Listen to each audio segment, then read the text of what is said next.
السلام علیکم. امید ہے کہ آپ سب لوگ خیریت سے ہوں گے. آج کے اس ولاگ کے اندر پاکستان سے اور پاکستان کے باہر سے کچھ بڑی امپورٹنٹ خبریں آپ سے شیئر کرنی ہے. لیکن سب سے پہلے آپ یہ تصویر دیکھیں. کیا آپ نے آج سے پہلے کبھی محرم میں کوئی ایسی تصویر, ایسا پوسٹر دیکھا کہ جس پہ کسی صوبے کے وزیر اعلیٰ کی تصویر لگی ہو؟ کیا آج تک زندگی میں آپ نے کہیں پہ کوئی ایسی نیاز کھائی, کوئی ایسی چیز کسی نے بانٹی جس کے اوپر اس نے اپنی تصویر لگائی ہو؟ کسی سبیل کے اوپر آپ نے کبھی کسی بندے کی کوئی تصویر لگی ہوئی دیکھی ہے؟ یہ اس وقت پنجاب کی صورتحال ہے. میں نے ملک کے مختلف صوبوں میں, بلکہ ملک کے تمام صوبوں میں محرم الحرام دیکھا ہے.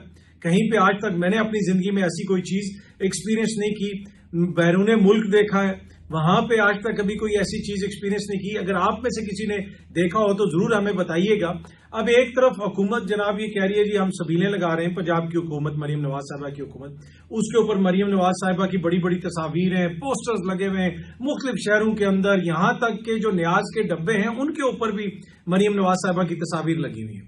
یہ پیسہ کیا یہ لوگ گھر سے لے کے آئے ہیں؟ پیسہ جناب عوام کا, خرچ بھی عوام پہ ہو رہا ہے, لیکن تصاویر ان کے اوپر لگ رہی ہیں. یہ بات لوگ بار بار رپیٹ کر رہے ہیں, لوگ بار بار اس کے اوپر تنقید کر رہے ہیں, لیکن کوئی اثر ہی نہیں ہو رہا. شاید یہ وہ اسٹرانگ خاتون ہیں جن کو ویلیڈیشن کی ضرورت نہیں ہے. وہ ہوتی ہے نا, ہر کلاس میں ایک لڑکا ایسا ہوتا ہے, یا کچھ لوگ ایسے ہوتے ہیں جن کو ویلیڈیشن کی ضرورت نہیں ہوتی, وہ جو رائٹ سمجھتے ہیں وہ کر دیتے ہیں. لیکن دیکھیں, ایک طرف تو آپ نے جو سبیلیں لگائی ہیں اس پہ بھی خرچہ آیا ہوگا, ٹھیک ہے, وہ حکومت نے لگایا عوامی پیسہ. اس کے ساتھ ساتھ پھر جو یہ تصاویر چھاپی گئی ہیں ان کے اوپر علیحدہ خرچہ آیا ہوگا. میرے خیال میں اس حوالے سے آڈٹ ہونا چاہیے, اعداد و شمار سامنے آنے چاہیے کہ ان پوسٹرز کے اوپر کتنا خرچہ ہوا ہے اور یہ نیاز دینے کے اوپر یا سبیل لگانے کے اوپر کتنا خرچہ ہوا ہے. میں نے تو اپنی زندگی میں آج تک کبھی بھی کسی حکمران کی نیاز کے اوپر تصویر لگی ہوئی نہیں دیکھی. اب پیچھے کفن رہ گئے ہیں کہ سرکاری طور پہ جس مردے کو دفنایا جائے گا, سم ٹائم ایسی لاش ہو جاتی ہے, ایسے لوگ بدقسمت ملتے ہیں جن کے وارثین نہیں مل رہے ہوتے, ان کا کوئی وارث نہیں ہوتا, تو ان کو سرکاری طور پہ دفنا دیا جاتا ہے. اب آخری چیز اس ملک کے اندر ایک رہ گئی ہے کہ پنجاب میں اب اگر کوئی لاوارث لاش ملے گی, اس کے اوپر جو کفن لگایا جائے گا اس پہ بھی مریم نواز صاحبہ کی تصویر ہو. اس کے علاوہ تو ہر جگہ پہ ہم نے ان کی تصاویر دیکھ لی, لیکن اس تمام تر تنقید کے باوجود ان کے اوپر کوئی اثر نہیں ہوتا. تنقید یہ نہیں ہو رہی کہ جی ہمیں کوئی خدا نخواستہ ان کی تصویر پسند نہیں ہے, وہ ضرور لگائیں, اپنے پیسوں سے لگائیں, یہ عوامی پیسہ ہے. عوام کے پاس کھانے کے لیے روٹی نہیں ہے لیکن اتنی تشہیر ہو رہی ہے, اسپتالوں میں دوائیاں نہیں مل رہی, لوگ اسپتالوں میں مر رہے ہیں, لیکن ذاتی تشہیر ہو رہی ہے, بڑے بڑے پوسٹر لگ رہے ہیں, اپنی تصاویر ہر جگہ پہ لگائی جا رہے ہیں.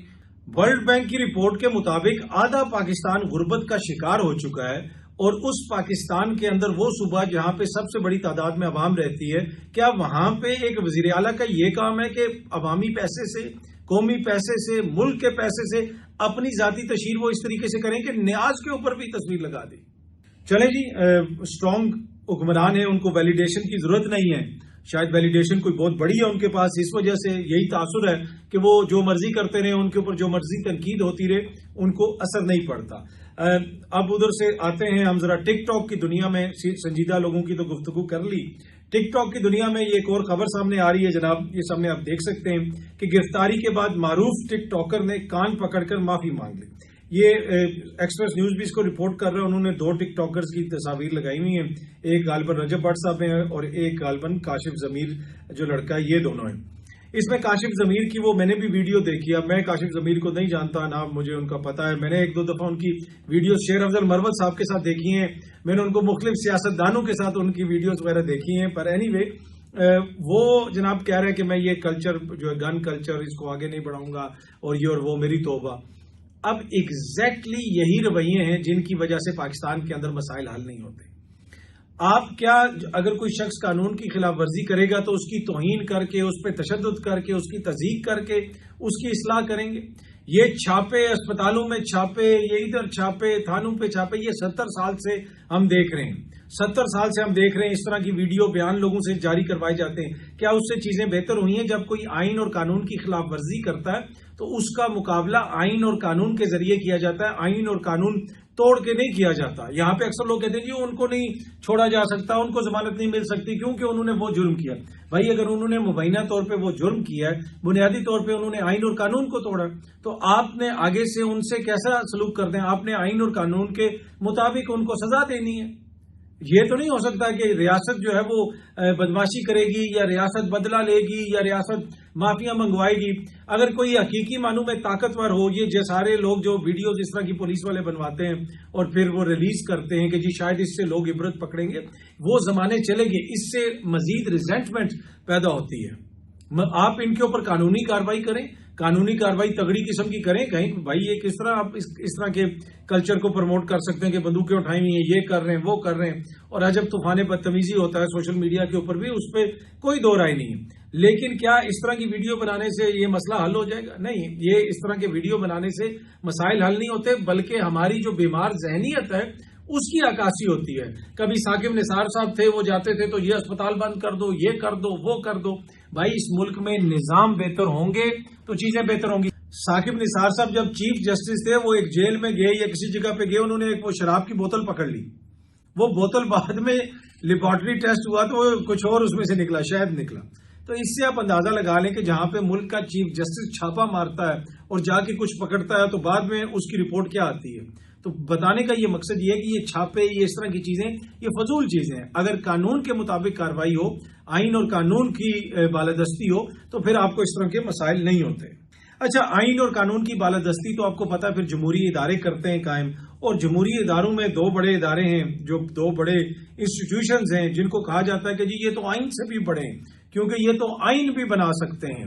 تو عدلیہ ان کے سامنے کیا ہے, چاہے وہ پارلیمان جناب, پارلیمنٹ, قومی اسمبلی اور اپر ہاؤس سینٹ, ایک کے چیئرمین سینٹ, دوسرے کے اسپیکر صاحب, دونوں نے 85 لاکھ روپے اپنے اکاؤنٹ میں ڈلوا لیا. جی ہاں جی, ان کی تنخواہوں میں جو لاکھوں روپیہ اضافہ کیا گیا تھا, 600% اضافہ کیا گیا. جب ہم نے بات کی, کچھ دیگر لوگوں نے بات کی, میڈیا پہ تو زیادہ لوگوں نے اس پہ بات اس طرح نہیں کی, لیکن کچھ لوگوں نے کی. پھر سوشل میڈیا پہ تھوڑی بہت بات چیت ہوئی, پریشر پڑا, تو خبر آئی کہ وزیر اعظم صاحب نے نوٹس لے لیا ہے. اب خبر یہ آ رہی ہے کہ وہ وزیر اعظم صاحب نے تو نوٹس لے لیا تھا, لیکن دنیا نیوز رپورٹ کر رہا ہے کہ اسپیکر اور قومی اسمبلی جو اعجاز صادق صاحب ہیں, انہوں نے جو اپنے تنخواہ تھی جنوری سے, ان کی تنخواہ کا اضافہ کیا گیا, نوٹیفیکیشن جاری کیا گیا جنوری سے. ان دونوں نے گزشتہ 6 ماہ کی جو ان کی تنخواہ تھی وہ اکٹھی اپنے اکاؤنٹس میں ڈلوا لی ہے. اور دنیا نیوز کے مطابق جناب دونوں نے تقریباً 85 لاکھ روپے اپنے اکاؤنٹ میں وصول کیے ہیں. یہ دنیا نیوز کی خبر ہے, میں تھوڑا سا آپ کو پڑھ کے بھی سنا دیتا ہوں. اسپیکر, چیئرمین سینٹ نے 85 لاکھ تنخواہیں وصول کر لیں. 19,50,000 ماہانہ کے حساب سے 6 ماہ کی تنخواہ اکاؤنٹس میں منتقل. ذرائع, یہ اسپیکر قومی اسمبلی اور سینٹ کے چیئرمین نے گزشتہ 6 ماہ کی تنخواہ جو ہے وہ وصول کر لی ہے. آپ کو یاد ہوگا کہ وزیر دفاع اس کو بار بار مالی فحاشی کہتے رہے, لیکن جناب وہ فحاشی بھی جاری ہے, اور وہ جس طریقے سے جاری ہے وہ پوری قوم کے سامنے ہے. شاید ان کو ویلیڈیشن کی ضرورت نہیں ہے, یہ اسٹرانگ لوگ ہیں, اسٹرانگ مائنڈڈ لوگ ہیں, تو ان کو ضرورت نہیں ہے.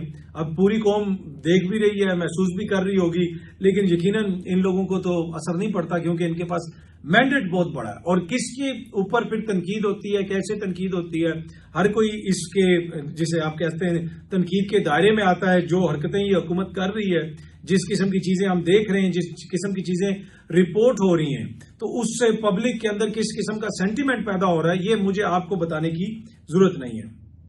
اچھا, ویسے ماضی میں تو بہت ساری باتیں کرتے تھے لوگ, ٹی وی پہ بھی تنقید کرتے تھے, سوشل میڈیا پہ تو کچھ صحافی ایسی تنقید کرتے تھے کہ آپ سوچ نہیں سکتے. جمہوریت کے حوالے سے, اس چیز کے حوالے سے, مہنگائی کے حوالے سے. یہ ایک صحافی کی پرانی ٹویٹ آج نظر سے گزری, یہ 2021 کی ٹویٹ ہے. نام ان کا ہم نے بلر کر دیا, ویسے تو وہ بہت بڑے دانشور ہیں اور بہت بڑے صحافی ہیں, تو نام امپورٹنٹ نہیں ہے, لیکن آپ صرف یہ ٹویٹ پڑھیں. کل سے آپ پٹرول ₹2.70 فی لیٹر, ہائی سپیڈ ڈیزل ₹2.88 فی لیٹر, اور مٹی کا تیل ₹3.54 فی لیٹر, لائٹ ڈیزل ₹3 فی لیٹر مہنگا خریدیں گے. یہ سہولت IMF کے دباؤ پر وزیر اعظم عمران خان نے خصوصی طور پر مہیا کی ہے. اس کو دوسری سہولتوں کی طرح خوب انجوائے کیجیے. اب جو کچھ ہو رہا ہے اس کے اوپر یہ نہ IMF کا نام لیتے ہیں، نہ یہ وزیر اعظم کا نام لیتے ہیں. پہلے جدھر یہ صحافی باہر جاتے تھے ان کو ہر جگہ پہ مہنگائی نظر آتی تھی اور لوگ ان کو بتاتے تھے کہ جی عمران خان بہت برا ہے. آج کل ان کو کوئی ملتا ہی نہیں ہے کہ وہ جو 150 روپے لیٹر تھا پیٹرول، اس وقت یہ حالت تھی کہ یہ قوم کو کہہ رہے تھے کہ جناب دیکھو IMF کے دباؤ میں یہ سب کچھ کیا جا رہا ہے اور آپ انجوائے کریں. اور اب پیٹرول کتنا ہے؟ پچھلے دنوں تو تقریباً 10 11 روپے اضافہ کر دیا گیا ایک ہی جھٹکے میں، لیکن یہ سارے خاموش ہیں. ان کے منہ کے اوپر لگتا ہے کسی نے ایلفی لگا دی ہے. شاید دانشور سوچ رہے ہوں گے آنے والے دنوں میں شاید کوئی چیز ان کو یاد آ جائے تو پھر یہ کوئی دانشوری کریں. اچھا، ایک اور ٹویٹ میری نظر سے آج گزری حسین حقانی صاحب کی. انہوں نے لکھا ہوا ہے جی کہ چند برس پہلے کراچی میں بھائی بہت مقبول تھے، ان کے بھی اشاک، ان کے بارے میں ہم جیسوں کا کوئی لفظ برداشت نہیں کرتے تھے. اب کپتان کے اشاک کا بھی یہی حال ہے. ہم فقیروں کو بھائی کے اشاک کی دھمکیوں سے فرق نہیں پڑا تو کپتان کے اشاک کی گالیوں سے کیوں فرق پڑے گا. اچھا، اکثر یہ کمپیریزن کیا جاتا ہے. انہوں نے جو بنیادی طور پہ تو حسین حقانی صاحب نے یہ نقطہ اٹھایا نا کہ لوگ اپنی جو ان کی مرضی کی چیز ہے اس کے علاوہ کچھ سننے کے لیے تیار نہیں ہے. یہ ہے عدم برداشت ہے. اگر عمران خان صاحب کے سپورٹرز کو کوئی چیز بری لگے تو وہ کوئی شخص اگر عمران خان پہ تنقید کر رہا ہو تو وہ بھی ہو سکتا ہے کوئی ایسی بات کریں جو نامناسب ہو. اسی طرح میاں صاحب کے سپورٹرز بھی، الطاف بھائی کے سپورٹر بھی، دیگر جو ہے سیاسی جماعتیں ان کے حوالے سے بھی آپ یہ تنقید کر سکتے ہیں. لیکن یہ جو کمپیریزن ہے یہ بڑا پرابلمیٹک ہے. یہ اس دن بھی ایک ٹی وی پروگرام میں کوئی کر رہا تھا کہ جی MQM لندن، الطاف حسین اور یہ MQM کا وہ ختم ہو گئی، MQM کا یہ ہو گیا. بھائی MQM اور آپ PTI کا کیسے موازنہ کر سکتے ہیں؟ PTI جو ہے ملک کی سب سے بڑی سیاسی جماعت ہے. یہ ایک ایسی جماعت تھی جس کا وجود کیسے آیا، اس کا ریپوٹیشن کیسی تھی، ان کا ملیٹنٹ ونگ تھا، ان کے خلاف فوجی آپریشن ہوا، ان کے ٹارگٹ کلرز تھے، ان کے حوالے سے اداروں نے بتایا جناب کہ یہ جناب پور بنا رہے ہیں. اور جو کچھ کراچی میں ہوتا تھا، بھتہ خوری، بوریوں میں لاشیں، وہ ساری چیزیں آپ اس کا موازنہ کیسے PTI سے کر سکتے ہیں جو ملک کی سب سے بڑی سیاسی جماعت ہے؟ تمام تر جبر کے باوجود آج بھی ملک کی سب سے بڑی، سب سے پرامن جس کو ووٹ پڑا ہے وہ پاکستان تحریک انصاف کو پڑا. تو یہ کمپیریزن بنتا نہیں ہے، لیکن فار سم ریزن بار بار یہ کمپیریزن کیا جاتا ہے. اچھا، ایک اور تصویر سوشل میڈیا پہ میں نے دیکھی. کچھ نون لیگ سے وابستہ جو سوشل میڈیا اکاؤنٹس وغیرہ ہیں وہ لوگ یا ان کے سپورٹرز جو ہیں وہ بھی اس کو شیئر کر رہے تھے، کچھ دیگر لوگ بھی اس کو شیئر کر رہے تھے. یہ سامنے آپ دیکھ سکتے ہیں شوکت خانم میموریل اسپتال کینسر ریسرچ سینٹر، جس کا سنگ بنیاد محمد نواز شریف وزیر اعظم اسلامی جمہوریہ پاکستان نے مورخہ 25 اپریل 1991 کو رکھا. یہ تختی لگی ہوئی اور وہ بتا رہے ہیں یہ دیکھو یہ شوکت خانم کا افتتاح بھی نواز شریف نے کیا تھا اور عمران خان کی کیا جو ہے یہ ہے وہ ہے. اب اس میں عمران خان کا ظرف ہے یا کہ جس کے نام کی تختی لگی ہوئی ہے ان کا ظرف ہے؟ یہاں پہ تو لوگ قائد اعظم کے نام کی تختی اتار کے، جناح کے نام کی تختی اتار کے اپنے نام کی تختیاں لگوا رہے ہیں. اتنے کم ظرفی یہاں پہ کی جاتی ہے. یہ تو اگر ظرف ہے تو یہ تو عمران خان کا ہے کہ جس نے افتتاح کیا تھا آج بھی ان کی تختی لگی ہوئی ہے کیونکہ انہوں نے افتتاح کیا تھا. اب تختی اتارنے سے حقائق تو نہیں بدل جائیں گے. آئی ڈونٹ نو کون اس سے کوئی نیا بیانیہ بنانے کی کوشش کر رہا ہے، کوئی بہت بڑا افلاطون. اصل میں تو اگر اس میں کوئی چیز اپریشیٹ کرنے والی نظر آتی ہے وہ تو یہ آتی ہے کہ شوکت خانم کی انتظامیہ نے آج بھی اس تختی کو لگایا ہوا ہے اور جب بھی وہاں پہ کوئی بھی رینوویشن وغیرہ ہوتی ہے پھر دوبارہ اس تختی کو ادھر لگا دیا جاتا ہے، کبھی اتارا نہیں جاتا. تو یہ تو ایک بڑا پن ہے ان کا، یہ چھوٹا پن تو نہیں ہے. اچھا جی، سردار تنویر الیاس صاحب جن کو وزیر اعظم بنایا عمران خان صاحب نے اور وہ جس قسم کی حرکتیں کرتے رہے وہ بعد میں سب کو پتا. اب انہوں نے کہا کہ میرے پاس ایسے انکشافات ہیں اگر کر دوں تو عمران خان کی مقبولیت تہس نہس ہو جائے گی. بھائی آپ کر دیں پلیز، آپ کل کر دیں، آپ کریں تاکہ پھر اس کے بعد عمران خان کی مقبولیت ختم ہو جائے. یہ روز اس طرح کا ایک فارمولہ بناتے ہیں کہ گویا اکٹھا کریں گے، آگ لگائیں گے اور بیچ میں سے جوہری مواد پیدا ہو جائے گا. اس طرح کے سائنسدان ہم نے پچھلے 3 سالوں سے دیکھے ہیں کہ وہ کیا کر رہے ہیں. لیبارٹری کے اندر وہ جو کینگرو بنانے کی کوشش کر رہے ہیں نا، یہ ساری چیزیں وہ آخر میں وہ اکٹھی کر کے وہ جب اکٹھی ہوتی ہے اور اس کو آگ لگاتے ہیں تو وہ سارا اپنے منہ پہ آ کے گرتا ہے. تو اس طرح کے بہت سارے لوگ تھے جو بہت ساری باتیں کرتے تھے، بہت سارے دعوے کرتے تھے. آپ بھی کر کے دیکھ لیں. بات وہی ہے کہ عزت کس کی ہے یا ذلت کس کو ملنی ہے. ان ساری چیزوں کا اگر اختیار انسان کے ہاتھ میں آ جائے تو پھر یہاں پہ کوئی بھی عزت دار نہ بچے. پر اینی وے سردار تنویر الیاس صاحب یہ فرما رہے ہیں کہ عمران خان ان سے یہ بھی مانگ لیتے تھے، عمران خان صاحب ان سے وہ بھی مانگ لیتے تھے. بھائی جن سے آپ نے وزارت عظمیٰ مانگی تھی، کیا آپ کو وزیر اعظم جو ہے وہ عمران خان صاحب کی جماعت نے نہیں بنایا؟ کیا کشمیر میں آپ اتنے پاپولر تھے کہ آپ وزیر اعظم بن سکتے تھے؟ پر اینی وے ون آف اندر عمران خان کی جو رانگ اپوائنٹمنٹس تھیں ان میں سے یہ صاحب بھی ایک تھے، اور ان کے حوالے سے جو بعد میں جو کچھ چرچے ہوتے رہے، جو چیزیں چلتی رہیں، وہ پوری قوم نے دیکھی اور میڈیا پہ رپورٹ بھی ہوتی رہی۔ اچھا، پنجاب اسمبلی میں احتجاج کے اوپر تو بڑا آپ کو پتا ہے کہ ڈی سیٹ کرنے کی باتیں ہو رہی ہیں۔ میں نے ویسے بھی کہا تھا کہ جنہوں نے مریم بی بی کے سامنے احتجاج کیا ان کو ڈی سیٹ بھی کریں اور ان کی شہریت بھی منسوخ کریں، لیکن یہ تصویر آپ سامنے دیکھ سکتے ہیں، یہ اسی پنجاب اسمبلی کی ہے، اور یہ محترم وزیر ابھی اس وقت جو اطلاعات ہیں عطا طارر صاحب، انہوں نے ایک طرف آئین کی کتاب اٹھائی بھی ہے، یہ وہی پنجاب کی اسمبلی ہے، اور دوسری طرف شاید وہ اپنی انگلی سے کسی کو بلا رہے ہیں، ایسے کر رہے ہیں، سمجھ نہیں آئی، اس طرح کچھ کر رہے تھے۔ تو یہ آئین کو شاید، یا آئین کو کہہ رہے تھے کہ یہ دیکھو آئین کی یہ حالت ہے، یا اب اس وقت کیا ہے مجھے نہیں سمجھ آیا، اگر آپ لوگوں کو سمجھ آئے تو بتائیے گا۔ پر اینی وے اس وقت ساری وہاں پہ جو ہنگامہ رائی وغیرہ ہو رہی تھی یہ بھی وہاں پہ موجود تھے۔ کتنے لوگوں کو ڈی سیٹ کیا گیا، کتنے لوگوں کے حوالے سے کہا گیا کہ جی یہ ناقابل قبول ہے، اب ایسے برداشت نہیں کیا جائے گا، ایسے کیوں ہو گیا۔ کوئی بھی ڈی سیٹ نہیں ہوا، کسی کے خلاف کوئی ریفرنس نہیں ہوا۔ اسمبلیوں کے اندر یہ چیزیں عرصہ دراز سے ہم دیکھتے آ رہے ہیں، لیکن اب اتنے سینسٹیو لوگ آ گئے ہیں کہ جناب وہ یہ چیز برداشت نہیں کر سکتے۔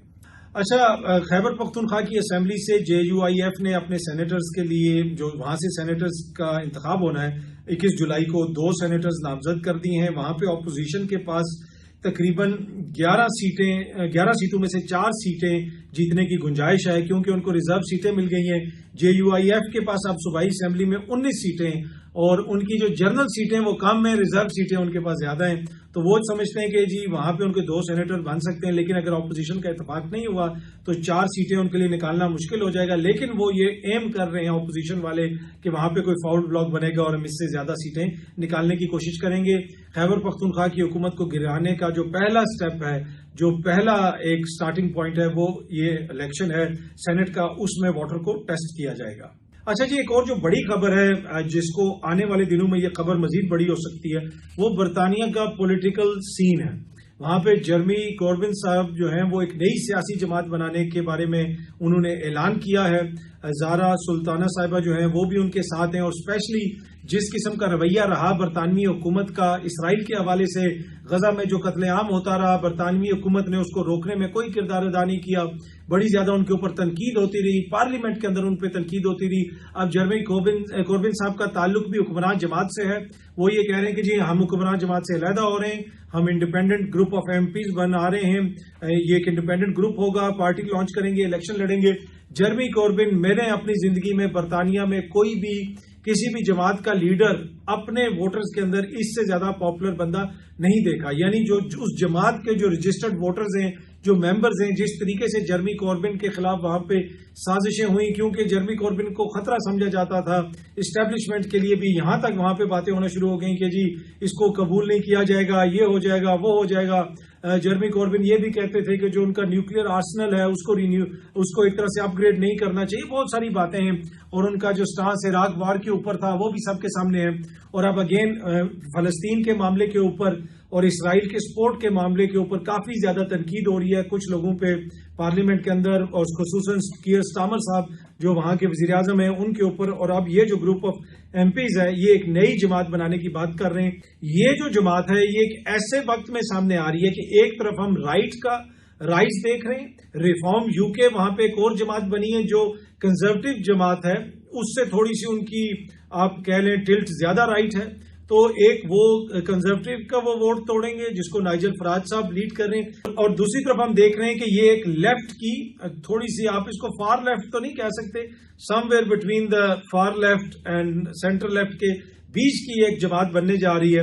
تو یہ آنے والے دنوں میں مجھے یہ لگتا ہے کہ یہ نوجوان ووٹر کو وہاں پہ اٹریکٹ کریں گے، پڑھے لکھے ووٹر کو اٹریکٹ کریں گے، خصوصاً جو فورن پالیسی ہے ان معاملات کے اوپر۔ کیا یہ اگلی حکومت بنا سکتے؟ نہیں، ایسا تو نہیں ہوگا، لیکن یقیناً یہ جو جماعت ہے یہ لیبر کے ووٹ بینک میں، لبرل ڈیموکریٹس کے ووٹ بینک کے اندر ایک ڈینٹ ڈالے گی، اور کسی حد تک ہو سکتا ہے جو گرین پارٹی ہے اس کے ووٹ بینک کے اندر بھی یہ ڈینٹ ڈالنے کی پوزیشن میں آ جائیں، جس طرح ہم دیکھ رہے ہیں کہ ریفارم UK جو ہے وہ رائٹ کی جو پارٹیاں ہیں، خصوصاً جو کنزرویٹو پارٹی ہے، اس کو کافی بڑا ڈینٹ ڈالنے کی پوزیشن میں وہ ہیں۔ نائجل فراج صاحب جو ہے انہوں نے پہلے یورپی یونین سے نکلوایا UK کو، اور اس کے بعد وہ کہتے تھے کہ UK میں سب کچھ ہرا بھرا ہو جائے گا اگر ہم یورپی یونین سے نکل آئے، لیکن اس کا اب کتنا بڑا معاشی نقصان ہو رہا ہے وہ سب کے سامنے ہے۔